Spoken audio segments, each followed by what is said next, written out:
Hi guys, and welcome back to This is Fortaleza. For those of you guys who don't know me yet, my name is Jacqueline Quintero, and Fortaleza is a community where we shed light and bring awareness to mental health and personal development. And I know I say this in every video, but today I'm going to be talking about something that I feel like is super crucial for everybody to know in order to have healthy relationships with yourself, healthy relationships with your partners, healthy relationship with your loved ones.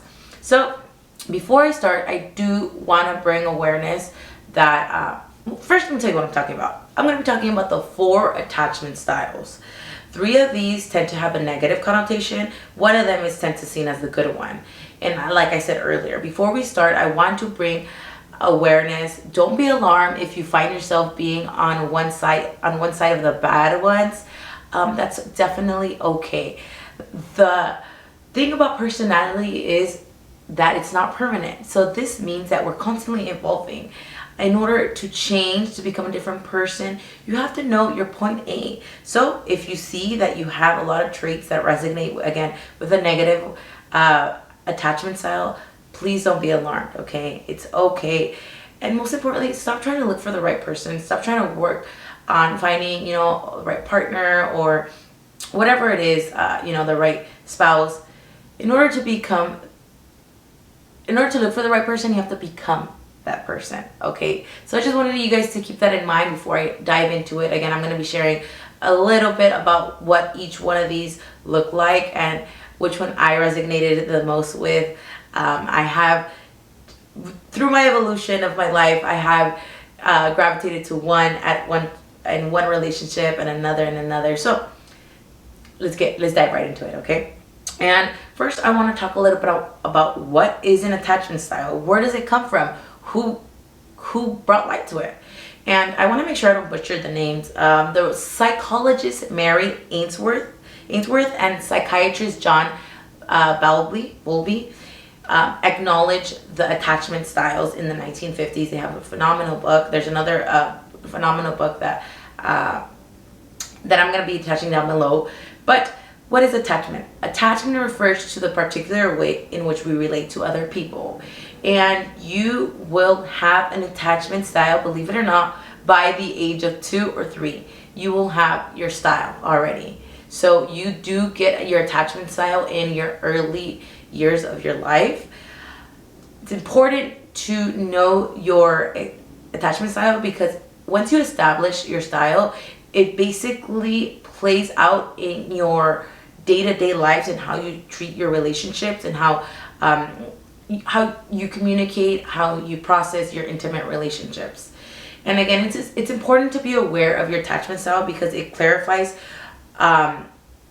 if you have any emotional limitation as an adult, and it also makes you aware on what you need to change in order to have closer relationships, in order to have closer, if you have children, you want to make sure that you are aware of your own attachment styles to ensure that you are providing the adequate attachment style that you would want them to have. Okay? All right, guys. So let's dive right into the 4 different styles.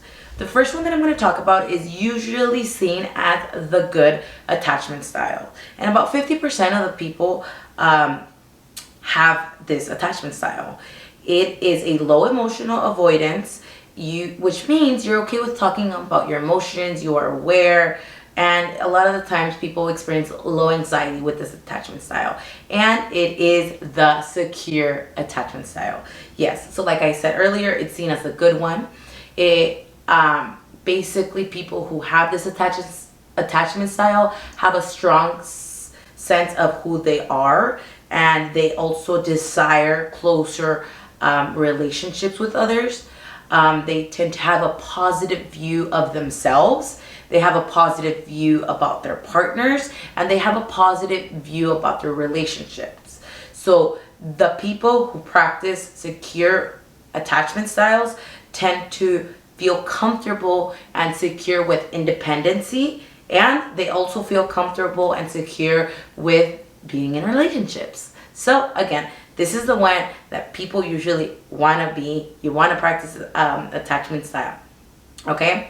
The second attachment style that I'm going to be talking about today is the anxious attachment style. And the anxious attachment style is a low emotional avoidance, which means you are also okay talking about your emotions, you are aware. However, you do experience high anxiety. And studies show that about 20% of the population have this attachment style. And a fact about this as well is that it is predominantly women who have this attachment style. And people who have this style, basically, they don't like to be alone. They are seen as clingy. They're very dependent. They have a negative view about themselves, but they have a positive view about other people. Okay? And a lot of the self-talk that people who have the anxious attachment style would be, do they really love me? I know they don't love me. They're cheating on me. And they tend to have the most conflict in their relationships, because it's not because of poor communication, it's because they sometimes overly communicate, and they tend to have intense mood swings. Like I said, they're a lot more clingier, they have a lower self-esteem, and they're always looking to get validation in other people. Okay? And people who practice this tend to be known as the fixers, or their saviors of their relationships. They like to look for damaged people because they want to feel like they're saving and rescuing them. Okay, so that is the second one. The third attachment style that I'm going to be talking about is the avoidant attachment style.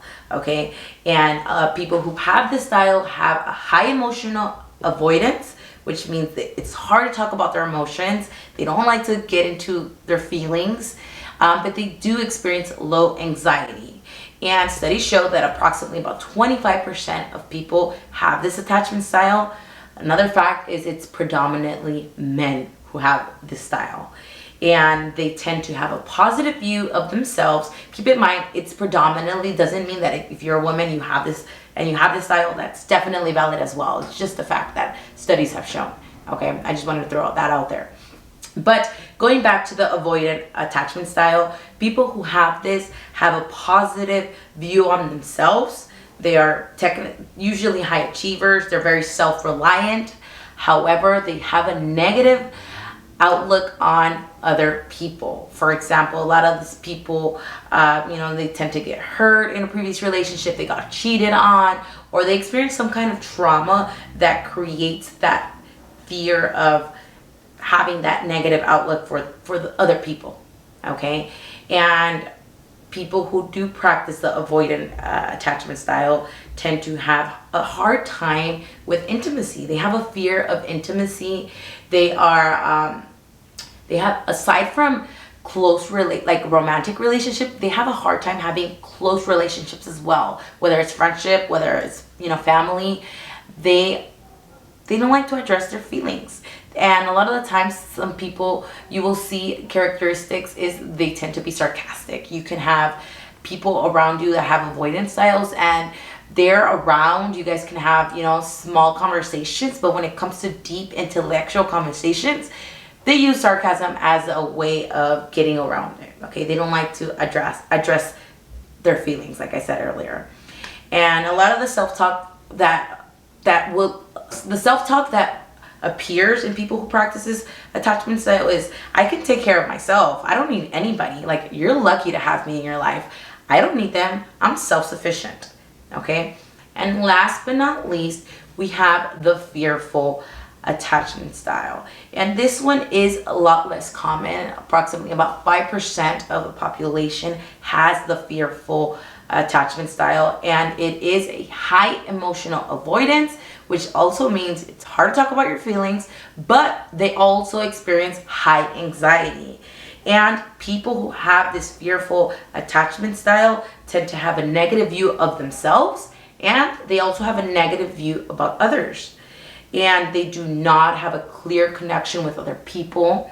A lot of the self-talk that you see in people who practice fearful attachment style is, I'm so stupid, like all women suck, all men are bad, I'm, etc. They tend to generalize populations because of a certain trauma, a certain experience that has happened before, which is honestly not healthy to have, because we are human beings.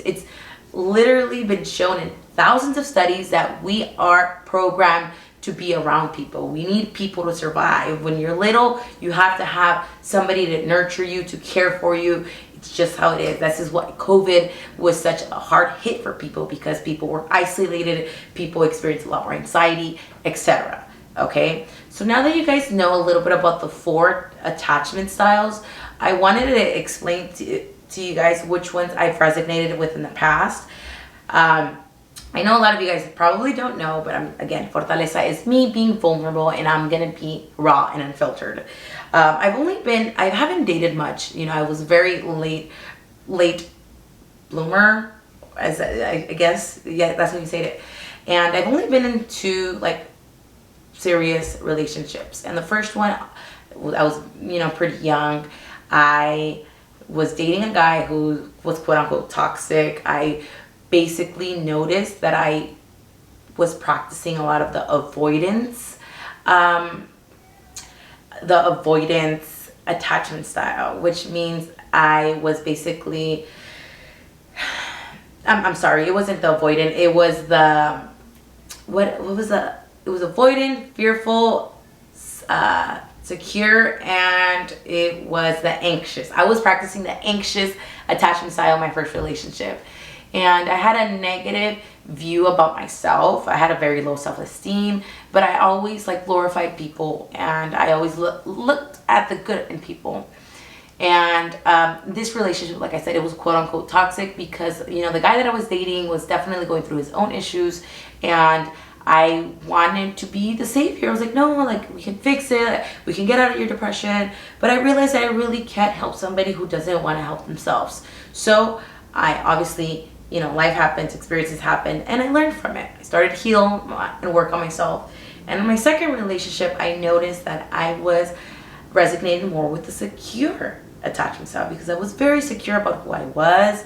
I'm learning as I'm going. I'm not saying I'm 100% secure. It's a journey, but I do know that I am comfortable with my solidarity. I like to be independent, but I also am really comfortable in relationships. So I've noticed I've had that gradual change within myself. Like I said earlier, just because you see that you possibly might have an anxious attachment style or a fearful attachment style or avoidant attachment style, it doesn't mean you're always going to be like that.